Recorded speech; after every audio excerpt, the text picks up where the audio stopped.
오늘은 올해 마지막 주일이면서 또 마지막 날이기도 합니다.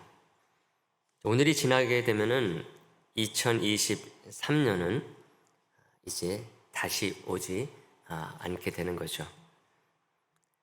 여러분, 지난 한 해를 돌아보면서 다 이루지 못한 꿈이나 계획이 있으리라고 생각이 듭니다. 그것뿐만 아니라 올해 해보고 싶었던 그런 것들 다 해보지 못하고 그냥 지나가가지고 아쉬움이 남는 분들도 분명히 있으리라고 생각이 듭니다. 그리고 또 올해 충분히 행복하지 못하고 즐기지 못해서 못내 이렇게 2023년을 보내기 싫은 분들도 분명히 있을 것이라고 생각이 듭니다. 그러나 우리가 생각을 해보게 되면은 우리는 매년 이렇게 보내는 것 같아요. 2022년도도 그랬고 그 전에도 그랬고 항상 다 만족스럽지 못하고 다 좋을 수가 없는 것이 한 해의 마무리가 아닌가 그런 생각을 합니다. 여러분, 근데 이것이 괜히 그러는 것일까요? 항상 우리들이 아쉬움을 가진 채로 한 해를 보내고 새해를 맞는 것, 이게 괜히 그런 것일까 하는 것입니다. 원래 우리 인생이 그렇기 때문에 연초에 세웠던 꿈, 계획, 행복 이런 것들을 다 이루지 못하고 새해를 맞는 것이냐 하는 것입니다. 그냥 그게 인생인 거지 그냥 이렇게 끝나느냐 하는 것입니다. 그래서 우리는 또 다음 해, 새해에는 지난 한 해 이루지 못한 것들 좀 이루어야 되겠다 하는 어떤 막연한 그런 기대감을 가지고서 또 새해를 맞는 것. 많은 사람들을 보게 되면은 또 우리의 지나온 인생을 보게 되면은 그렇게 우리가 한 해를 보내고 새해를 맞이했던 것이 아닌가 그런 생각을 합니다. 그래서 오늘 말씀을 좀 보게 된 것이거든요. 오늘 말씀을 통해서 우리가요, 한 해를 마무리할 때마다 새해를 새롭게 맞이할 때마다 우리에게 필요한 마음가짐이 어때야 되는가 이것을 좀 생각해 보기를 바랍니다. 꼭 올해만 해당되는 것이 아니라고 할 수가 있는 것이죠. 매년 우리들이 이맘때 어떤 마음과 자세를 갖는 것이 진짜 우리들이 한 해를 보내고 새해를 맞이하는 신앙인의 마음이냐 하는 것을 나누고자 하는 것입니다. 사랑하는 성도 여러분, 우리가요 진짜 이루어야 될 꿈, 계획, 행복도 마찬가지요, 만족이라는 것도 마찬가지입니다. 소원이라는 것도 마찬가지예요. 진짜 우리가 가져야 될 것, 그것은 바로 하나님의 나라에 있다고 할 수가 있습니다. 다 믿으시는 줄 믿습니다. 여러분, 매년 지나가는 인생 속에서 우리가 배워야 될 것이 있다 그렇다고 한다면은 내년에는 올해 이루지 못한 것 꼭 이루어야지 되겠다 이런 마음이 아니라는 거죠. 어떤 면에서 그건 집착이라고 할 수가 있어요. 새해를 맞이하는 마음이 그런 마음이어서도 안 되겠고 지난 한 해를 마무리하는 마음도 그래서는 안 된다고 생각을 합니다. 그 이유는 뭔가 하면은 우리가 추구하는 인생의 꿈과 계획 그리고 행복과 만족, 이 소원하는 것, 이것을 진짜 만족시켜줄 수 있고 채워줄 수 있는 것은 이 세상이 아니라 하나님 나라이기 때문에 그렇다고 하는 것이죠. 여러분, 성경은요 그런 하나님의 나라가 물론 이 세상에서도 우리가 주 안에서 하나님의 통치 아래 산다고 한다면은 누릴 수 있다고 말하기는 해요. 근데 그러면서도 진짜 영원한 것, 진짜 우리들의 소원과 꿈이 되는 것, 이것은 하나님의 나라, 천국에 있음을 말씀해주고 있습니다. 그래서 오늘 본문 4절에서 이렇게 말씀하고 있는 거죠. 오늘 본문 4절 말씀이요, 읽었지만 다시 한번 볼까요? 다 같이 보겠습니다. 썩지 않고 더럽지 않고 쇠하지 아니하는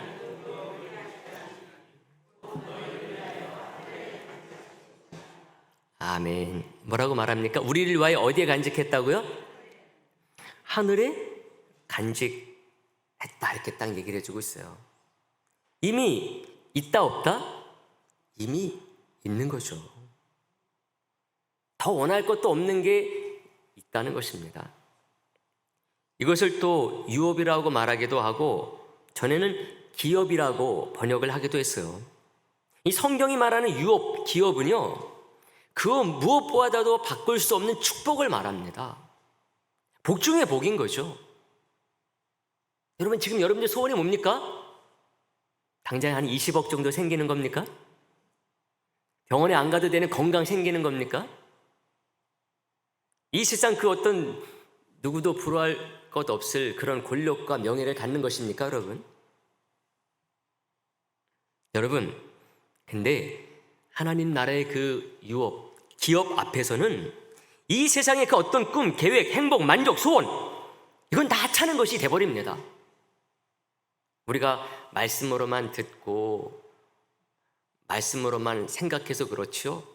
정말 여러분, 하나님 나라에 있는 그 진정한 우리가 누릴 그 기업을 여러분들 본다고 한다면은 아마 이 세상의 모든 것이 다 하찮아져 버려져 버릴 거예요.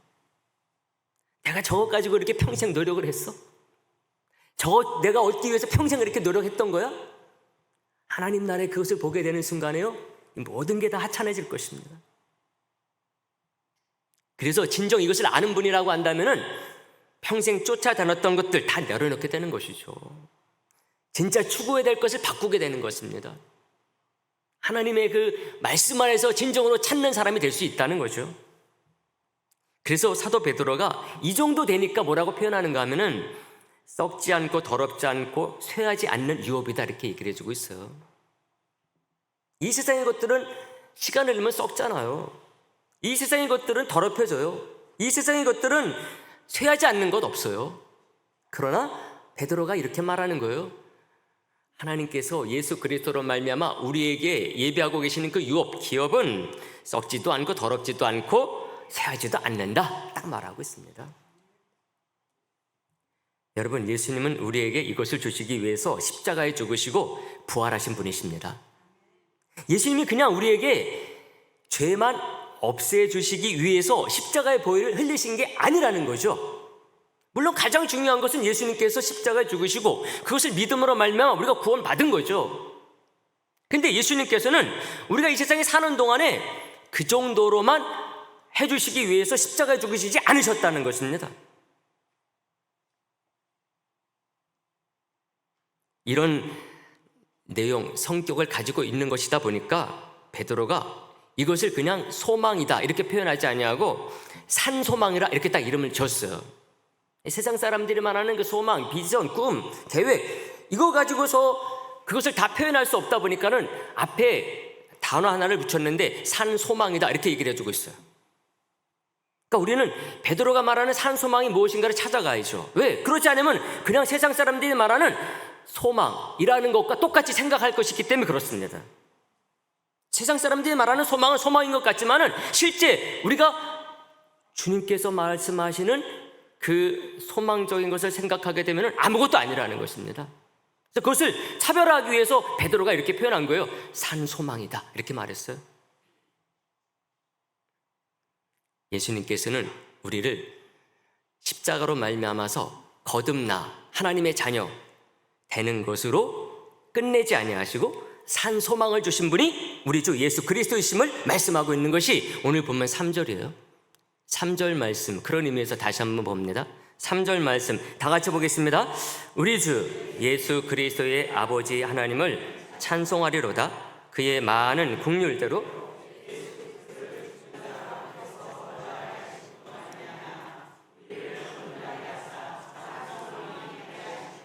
아멘. 얼마나 멋진 말인지 몰라요. 참, 이 베드로가 예수님 믿고 이 세상 그 어떤 누구도 누려보지 못한 것을 누린 사람이라고 하는 것을 이런 말 한마디, 단어 하나를 통해서 알 수가 있는 것 같아요. 뭐 깨달음이 얼마나 크냐 적으냐 뭐 장황하게 늘어놓을 필요 없어요. 논문 쓸 필요 없어요. 단 한 단어 속에서 그것을 찾아볼 수 있다는 것입니다. 베드로가 이 한 단어 붙임으로 말미암아 자기가 진짜 예수 그리스도로 말미암아 어떤 사람이 됐는지를 그대로 드러내 준다니까요.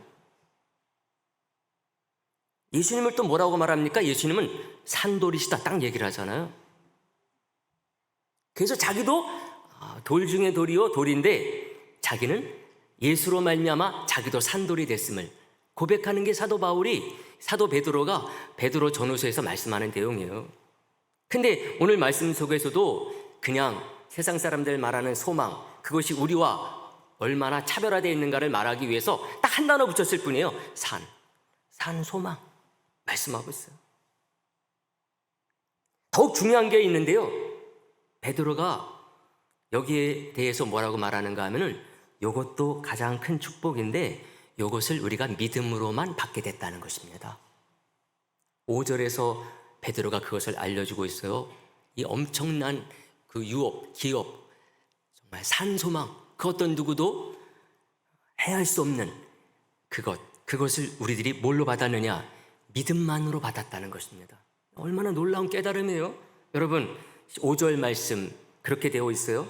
너희는 말세에 나타내기로 예배하신 구원을 얻기 위하여 뭐로? 믿음으로 말미암아, 행위로 말미암아 아니라는 것입니다. 깨달음으로 말미암아 아니라는 거예요. 배움으로 말미암아 그렇게 된 것이 아니라는 것입니다. 돈으로 되는 것이 아니라는 것이죠. 부동산이나 동산 가지고 되는 게 아니라는 거예요. 믿음으로 말미암아 하나님의 능력으로 보호하심을 받았다 딱 얘기를 해주고 있어요. 이걸 보면 우리의 믿음이 얼마나 중요한지를 금방 알게 됩니다. 우리가 예수 그리스도를 믿는 순간 그 믿음이라고 하는 것은 하나님의 보호를 받는다. 이게 금방 읽은 말씀 속에 나오는 말씀입니다. 믿음이 아니었다고 한다면 우리는 영원한 불확실 속에 처할 수밖에 없는 존재가 되어버립니다. 구원도 마찬가지예요. 왜? 우리가 이 세상에 사는 동안 그게 그때까지 어떻게 변화될지 어떻게 우리가 압니까? 사람의 마음이라는 게 하루에도 12번씩 변한다고 하는데 우리가 말세까지 진짜 이 구원이 확실한 거예요? 내가 진짜 구원받는 거 맞아? 나 괜히 여기서 손해보고 사는 거 아니야? 예수 때문에 다른 사람들 누리고 사는 것도 또 다른 사람들 그렇게 향락하는 것도 못 살고 있는데 진짜 확실해? 그때까지 우리는 근심과 걱정과 염려 가운데 살 수밖에 없는 존재인 거죠. 근데 뭐라고 말합니까? 믿음으로 말미암아 구원받은 것도 그 유업도 그리고 그것이 안전하다. 왜? 하나님의 능력이라고 하는 이 철통 같은 보호하심 속에 들어갔기 때문이라고 말해요. 그래서 5절에서 뒷부분에서 이렇게 말하는 거예요. 믿음으로 말미암아 하나님의 능력으로 보호하심을 받았다 이렇게 얘기하고 있어요. 예수 그리스도를 믿는 순간 하나님의 보호하심이 우리 가운데 있다는 것입니다. 우리는 흔들려도 이 세상 경제 여러 가지 정치 사회 이런 것들에 의해서 이렇게 변하고 저렇게 변하는 그런 변화무쌍한 세상 속에서도 그것만은 어떻게 돼요? 보호하심을 받는다는 것입니다. 이것을 보면은 베드로가 말하는 이 믿음이 어떤 것인가를 우리가 분명하게 확실하게 알 수가 있는 거죠. 우리가 믿음 하지 않습니까? 근데 그 믿음의 대상에 따라 그 믿음의 내용도 달라지는 것입니다.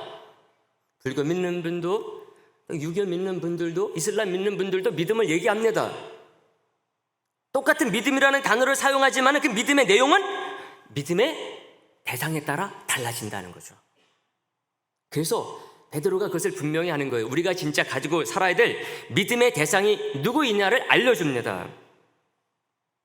여러분 열왕기상 18장에 보게 되면은 엘리야 선지자가요 갈멜산에서 한판 승부를 딱 벌이기 위해서 그 산에 올라온 850명의 바알과 아세라 선지자들과 그 한판 붙습니다. 850명의 누구 선지자요? 바알과 아세라 선지자. 바알과 아세라 신을 믿는 그 북이스라엘의 선지자들이 나오는 거죠. 그들도 이름이 선지자예요. 이름만 가지고 우리가 진짜냐 가짜냐 따지면은 안 된다. 목사도 다 같은 목사가 아니다. 권사도 다 같은 권사가 아닌 거예요. 장로도 다 같은 장로가 절대로 아닌 것입니다. 이 사람들도 선지자의 이름이. 이 사람들은 엘리야를 이기기 위해서 얼마나 열심히 노력했는지 몰라요. 엘리야 한 사람밖에 안 올라온 거야? 우리는 850명이야. 충분히 이길 수 있잖아요. 근데도 불구하고 얼마나 열심히 노력했는지 몰라요. 추호의 의심도 없어요. 자기들이 이길 것을 믿었어요. 그래서 송아지 한 마리 딱 잡아다가 각을 떠가지고 나무 위에 올려놓고 아침부터 빌었어요. 뭐가 되기를? 불이 떨어져서 그 재물을 다 태워 가기를. 열심히 빌었어요. 근데 반응이 있었어요, 없었어요? 반응이 없었어요. 한낮이 지났는데도 불구하고 아무런 일이 벌어지지 않는 거예요. 그래서 이번에 어떻게 했는가 하면은 재물이 올려져 있는 제단 주위를 뛰면서 구하기 시작했어요. 열심히 돌면서 막 구한 거죠. 바알이요, 아세라요, 불을 내려서 태워주십시오. 그래도 안 되니까 이번에는 큰 소리로 부르짖으면서 몸에서 피가 날 정도로 칼과 창으로 몸을 상하게 하면서 미친 듯이 떠들어댔어요. 아우성을 막 치면서. 지금 주무시는 겁니까? 지금 자는 거예요? 바알이요, 아세라요? 빨리 지금 이 엘리야 앞에서 이 살아계심을 보여주십시오. 근데 반응이 있었어요, 없었어요? 없었어요. 그걸로 끝나버렸어요. 여러분, 무엇이 잘못된 거예요? 그들의 정성이 부족했습니까? 그들의 재물에 문제가 있었어요? 아니면 그들의 목소리가 적었기 때문에 그렇습니까? 아니에요. 그들이 믿고 있었던 믿음의 대상이 잘못된 거예요. 가짜를 믿었던 거죠. 엘리야가 드린 재물에 순식간에 불이 내려와가지고 다 태워버린 것, 그것은 엘리야가 행한 그 방법 때문이 아니었어요. 엘리야가 그들보다 더 큰 목소리를 했기 때문에 그게 아니었습니다. 오히려 엘리야는 재물에 불이 붙는 데 있어서 불리하게끔 재물과 그 주위에 물을 갖다가 붓다 그랬어요. 재물에도 가서 물을 갖다가 그냥 흠씬 부어버리라 그랬습니다. 주위에도 물로 채우라 그랬어요. 거기에 불 붙이면 붙습니까? 안 붙습니까? 안 붙어요. 근데도 불구하고 각을 떠놓은 송아지 한 마리, 그 재물, 그게 불에 타서 완전히 순식간에 사라져 버렸어요. 무엇 때문에 그렇습니까? 엘리야가 믿었던 믿음의 대상이 바알과 아세라가 아니라 살아계신 하나님이었기 때문에 그런 것입니다. 그래서 베드로도 오늘 본문에서 아주 자신만만하게 이것을 말해요. 7절 말씀에서. 7절 말씀도 다 같이 볼까요? 7절 말씀 다 같이 봅니다. 시작. 너희 믿음의 확실함은 불로 연단하여도 없어질.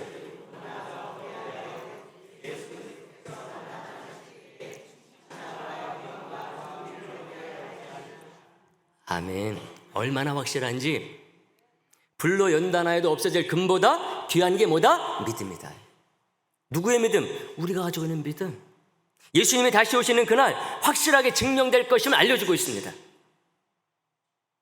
그래서 예수 그리스도께서 나타나실 때 칭찬과 영광과 존귀를 얻게 할 것이니라 딱 말하고 있어요.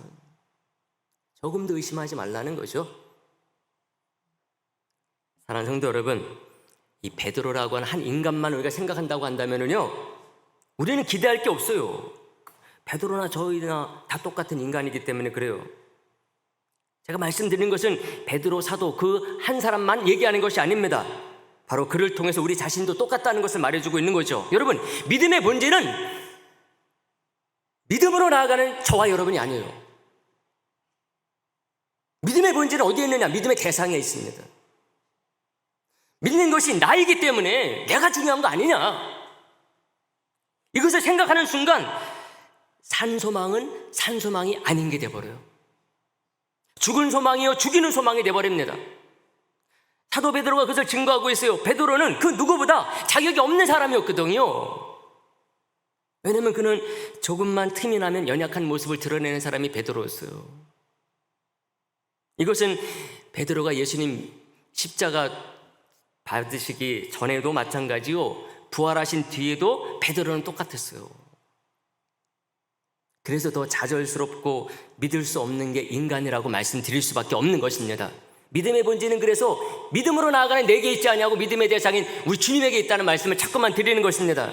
담대한 것 같으면서도 베드로는요, 순간적으로 위기가 딱 닥쳐오면 어느샌가 긴장을 놓아버렸는지요, 무너지는 게 사도 베드로였어요. 베드로가 수리아 안디옥에 갔을 때도 마찬가지였어요.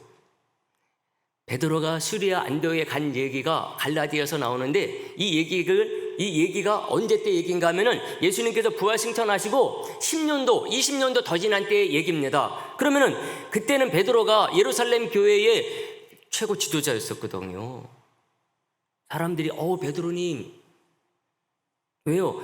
최고의 수제자이고 예수님 직접 목격한 사람이고 또 체험도 있었으니까요. 또 수십 년 지났으니까 이제는 베드로가 신앙도 그만큼 성숙해 있었을 때입니다. 근데 이방인들과 식사하는 것이 유대인들에게 들키는 순간 베드로는 지도새도 모르게 도망가 버렸어요. 담대하지 못했어요. 십자가 지시기 위해서 잡혀가시는 그날 한 여종이 베드로에게 그 질문을 했지 않습니까? 당신도 저 예수의 제자 아니냐? 어떤 그런 분위기도 아니었어요. 근데도 베드로가 식사하다 말고 도망가 버렸어요. 오죽하면 바울이 이 베드로를 책망합니다. 갈라디아서 2장 11절. 게바가 안디옥에 이르렀을 때에 책망받을 일이 있기로 내가 그를 대면하여 책망하였노라, 딱 말하고 있어요. 이제 예수 그리스도로 말미암아 이방인과 유대인의 차별이 없어졌는데 어떻게 내가 유대인으로서 이방인과 그래도 식사하는 자리를 그렇게 유대인들에게 들켰다고 해가지고 도망갈 수 있느냐? 그러면서 바울이 베드로를 대놓고 책망한 거예요. 이렇게 편지에 글까지 써놨어요. 2000년이 지난 지금도 이게 전해지고 있는 거예요. 대망신살이죠. 얼마나 자존심 상하는 일입니까? 그러나 어쩔 수가 없어요. 이게 비단 베드로에게만 일어나는 일이 아닙니다. 저와 여러분들에게도 마찬가지예요. 우리가 얼마나 시시때때로 믿음이 변하고 시시때때로 우리들이 달라집니까, 여러분? 그거 말하고자 한다고 한다면은 시간이 부족해요. 우리도 강한 것 같지만 자신도 모르는 순간에 긴박한 위기의 상황 맞닥뜨리면은 평소 자기도 몰랐었던 자기의 숨겨진 모습이 딱 튀어나오는 것입니다. 나 원래 저 정도 약하진 않았는데, 나 저 정도 믿음이 없진 않았는데 어느 순간에 모르게 자기 안에 있었던 그 믿음의 연약함이 튀어나오는 거죠. 그게 분명히 자기의 전부가 아닌데도 그렇게 튀어나오게 되면은 그게 자기의 전부가 돼가지고 스스로 자괴감에 빠지는 것입니다. 이게 저와 여러분, 우리 모든 인간입니다. 이것만 봐도 우리가 갖고 있는 믿음의 본질은 믿음으로 나아가는 나에게 있어서는 안 된다는 것입니다. 믿음의 대상이 누구냐가 중요하다고 하는 것이죠. 그리고 그 믿음의 대상이신 우리 주님께서는 우리를 다른 것으로 그 하나님의 놀라운 유업을 얻게 하지 아니하시고 믿음으로 그렇게 하신 것이 너무나 감사한 거예요. 다행히 우리는 그 믿음의 소유자들입니다. 바알과 아세라의 그들이 가지고 있었던 믿음이 아니라 부족하지만 베드로가 가지고 있는 그 믿음의 소유자들인 거죠. 우리 모두는 참된 구원자이신 예수님을 구세주로 믿는 자들이기 때문에 그렇습니다. 베드로도 이 편지를 보내면서 이게 얼마나 감사한지 다시 한번 상기시켜줘요. 8절과 9절 말씀에서 그렇게 말을 합니다. 8절, 9절 말씀도 우리가 다 같이 한번 볼까요? 8절, 9절 다 같이요. 예수를 너희가 보지 못하였으나 사랑하는도다. 이제도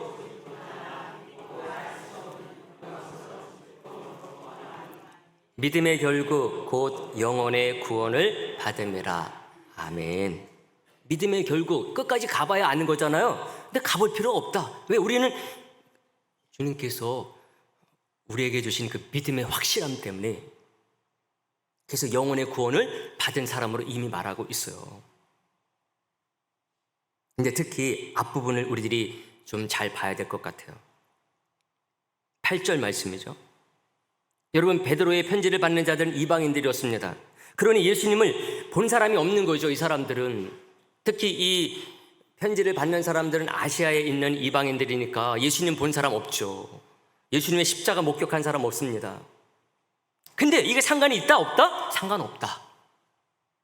진정한 목격자는 육신의 눈이 아니기 때문에 그렇다는 것입니다. 성령님의 증거이기 때문에 그래요. 바로 믿음을 말하는 것입니다. 그런 차원에서 저와 여러분들도 마찬가지예요. 우리 중에 누가 예수님의 십자가를 직접 목격한 사람이 있습니까? 없죠. 그러나 이거 염려할 필요 없다는 것입니다. 마찬가지로 이방인들도 마찬가지인 것이죠. 예수님을 믿고 그로부터 2000년이 지난 그런 사람이기 때문에 너무나 많이 시간이 흐른 것 아니야, 이럴 필요 없다는 것입니다. 예수님을 믿는 믿음 안에서는 공간도 시간도 다 뛰어넘는다는 것입니다. 골고다 십자가 앞에 있었던 사람들이나 지구 끝 어느 곳에서 있는 그 사람이나 동일할 수 있다는 것입니다. 예수님의 십자가 앞에서 있었던 그 많은 여인들이 있지 않았습니까? 직접 봤잖아요. 그래서 예수님을 믿었어요. 그래서 하나님의 자녀가 됐어요. 그 사람들이나 예수님의 그 십자가 앞에 있지 아니한 멀리 떨어져 있는 아프리카 그 시골 구석에 있는 사람들이나 예수님을 믿는다고 한다면 같은 목격자로서 하나님의 자녀가 되는 동일한 은혜를 갖는다는 것입니다. 그 당시에 살았었던 1세기의 사람들이나 지금 21세기 2000년이 지난 이 시대 속에서 예수를 믿는 사람들이나 동일한 은혜를 누린다는 것입니다. 베드로는 오히려 시간과 공간을 뛰어넘어서 수많은 선지자들이 이방인과 같은 우리를 위한 복음을 예언했다, 이것을 강조하고 있어요. 예수 안에서는 이 모든 것을 뛰어넘는데 바로 그 뛰어넘는 가운데서 이방인, 저와 여러분과 같은 너무나 보잘것없는 구원에 있어서 제외돼도 할 말이 없는 그런 사람들임에도 불구하고 하나님께서 구약시대 때 선지자들을 통해서 이미 우리 한 사람 한 사람에 대한 그 구원을 예비해 놓으셨음을 말씀해 주고 있어요. 그게 오늘 본문 끝부분에 나오는 내용이에요. 10절, 11절, 12절, 10절 말씀에 이렇게 얘기를 합니다. 이 구원에 대하여는 너희에게 임할 은혜를 예언하던 선지자들이 연구하고 부지런히 살펴서 이렇게 얘기를 합니다. 베드로가 이 편지를 쓰는 그 시간으로부터 수백 년 전에 얘기를 하는 것입니다. 수백 년 전에 그들은 구약시대 이스라엘 사람들입니다. 이스라엘의 선지자들이에요. 다른 사람들을 위해서 노력할 필요 없는 사람들입니다. 자기 민족을 위해서 전하는 것만 해도 지금 벅찬 사람들이에요. 그런데 이 사람들이 누구에 대해서 예언하고 있었느냐? 지금 편지를 받고 있는 너희들에 대한 구원을 이들이 부지런히 살피고 연구해서 이미 말해놓고 있다는 것입니다. 그러니 그들이 누구입니까? 바로 저와 여러분들과 똑같은 거죠. 이방인 구원은 언감생심 생각도 못할 구약시대 때 일찌감치 말해놓은 게 있다는 것을 말해주고 있어요. 그래서 그들의 열정, 선지자들의 열정을 이렇게 표현해요. 선지자들이 연구하고 부지런히 살펴서 이렇게 딱 얘기를 하고 있어요. 너무 열심히 하니까는 선지자들이 자기 문제 때문에 그런가? 최소한 자기 가족 때문에 그렇게 열심히 하나? 최소한 이스라엘, 자기 민족 때문에 이렇게 열심히 하는 거다 생각했더니 그게 아니라는 것입니다. 바로 이방인, 수백 년 앞으로 오고 오는 그 영혼들, 아무 상관이 없는 이스라엘과는 그럼에도 불구하고 그 영혼 한 사람 한 사람들을 향한 주님의 놀랍고도 크신 계획이 이미 그때 있었다 얘기를 해주고 있어요. 그래서 12절에서 그 얘기를 하고 있어요. 이 섬긴 바가 자기를 위한 것이 아니요 너희를 위한 것임이 계시로 알게 되었다 이렇게 얘기를 하고 있어요. 너희가 누구입니까? 얼마 전까지만 해도 전혀 상관이 없을 그런 사람임에도 불구하고 바로 우리 주님께서 믿음으로 이방인 너희들 한 사람 한 사람까지 구원할 것을 미리 다 준비해놨다는 얘기를 하고 있습니다. 그 뒷부분에도 이렇게 얘기를 해요. 이것은 하늘로부터 보내신 성령을 힘입어 복음을 전하는 자들로 이제 너희에게 알리는 것이요 천사들도 살펴보기를 원하는 것이니라 이렇게 말하고 있어요. 자기를 위한 것이 아니었다는 것이요 너희를 위한 것이었다. 너희는 누굽니까? 그냥 죽을 수밖에 없는 죄인, 이방인 그런 사람들이라는 것입니다. 저 여러분들 말하는 것이죠. 죄인 중에 죄인을 말하는 것입니다. 근데도 불구하고 우리를 위해서 예수님께서 오시기 훨씬 전부터 이 일을 다 해놓으셨다는 거예요. 두리뭉실 그렇게 말하지 아니하고 한 사람 한 사람 우리 영혼이 너무나 소중하기 때문에 얼마나 놀라운 특별한 사랑인지 천사들도 살펴보기를 원하는 것이다 이렇게 딱 표현을 해주고 있습니다. 사랑하는 성도 여러분, 말씀 정리하는데요. 오늘 우리는 2023년 마지막 주일을 맞아서 베드로 전서의 말씀을 살펴봤어요. 이방인들에게 보낸 베드로의 편지를 통해서 이 세상의 그 어떤 꿈, 계획, 행복, 만족, 소원과도 바꿀 수 없는 산소망을 우리가 가진 사람들이다. 이것을 생각해 봤어요. 예수 그리스도를 믿음으로 말미암아 주신 이 산소망으로서 유업과 기업이 우리 이방인에게까지 주시기 위해서 일찌감치 선지자들을 통해 알려주시기까지 했다 하는 것을 살펴봤습니다. 사랑하는 성도 여러분, 실은요 이 사도 바울 베드로의 이 편지, 이것은 목적이 그 뒷부분에 가 있어요. 그 얘기를 하기 전에 편지 가장 앞부분에서 베드로가 오늘 말씀 나눈 것, 이 얘기를 한 것입니다. 왜 그러느냐? 당시 기독교인들의 삶 때문에 그래요. 예수님께서 부활 승천하신 지 10년, 20년, 30년 흐르다 보니까는 기독교인들이 느슨해졌어요. 삶의 탄력을 잃었어요.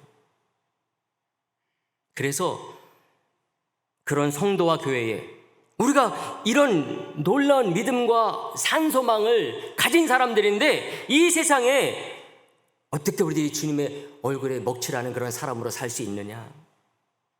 복음 전파에 누가 되는 사람이 되면 되겠느냐? 하나님 나라에 걸맞지 않은 사람이 될 수 있겠느냐? 이 얘기를 하기 위해서 앞부분에 우리가 받은 이 놀라운 것을 말해주고 있는 것입니다. 그래서 뒷부분에 가면은요, 당시 성도들의 느슨해진 삶, 구체적인 것 하나하나씩 얘기를 하는 것을 보게 됩니다. 이것이 또한 저희들이 오늘 또 말씀을 나눈 그런 목적이기도 하거든요. 우리가 지난 한 해를 마무리하고 새해의 꿈과 계획을 소원하는 것,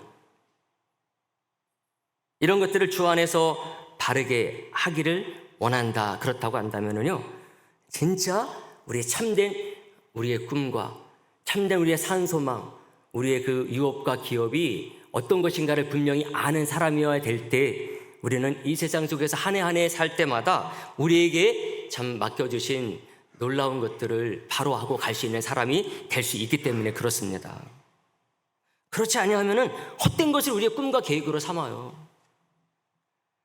헛된 것들을 우리의 기쁨과 즐거움으로 삼습니다.